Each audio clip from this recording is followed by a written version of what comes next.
Bonjour, je suis le docteur Rami Ramé, je suis hématologue à l'hôpital universitaire Avicenne et je vais vous parler aujourd'hui des syndromes myélodysplasiques. Les SMD sont des pathologies de la moelle osseuse qui touchent préférentiellement les patients âgés de plus de 65 ans. De manière schématique, la moelle osseuse est l'usine de fabrication des cellules sanguines, les globules rouges, les globules blancs et les plaquettes. Dans le SMD, la moelle osseuse fonctionne de façon anormale et ne peut plus produire de manière suffisante une, deux ou trois des lignées sanguines.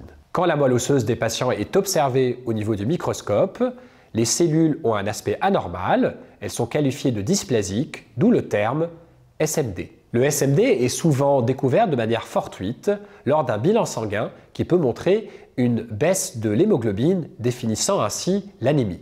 La diminution des autres lignées est également possible et devient progressivement plus importante. Le patient pourra alors présenter des signes d'anémie comme la pâleur, la fatigue, l'essoufflement ou les palpitations cardiaques. Grâce aux résultats des bilans sanguins et des analyses effectuées sur la moelle osseuse et au niveau moléculaire, le SMD peut être classé en faible risque ou en haut risque. Par exemple, en cas d'anémie isolée et en l'absence d'un excès de cellules immatures pathologiques appelées blastes, le SMD sera qualifié de faible risque. Cependant, en cas de baisse de 2 ou 3 lignées et de la présence d'un excès de blastes, le SMD sera qualifié de haut risque.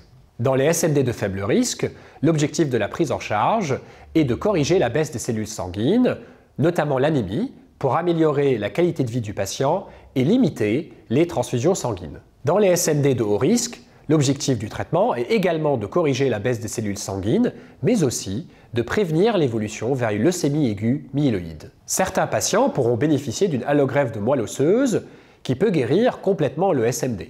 Cependant, pour la grande majorité des patients, le traitement de choix sera les agents hypométhylants. Le besoin médical reste néanmoins important pour améliorer les standards de soins actuels.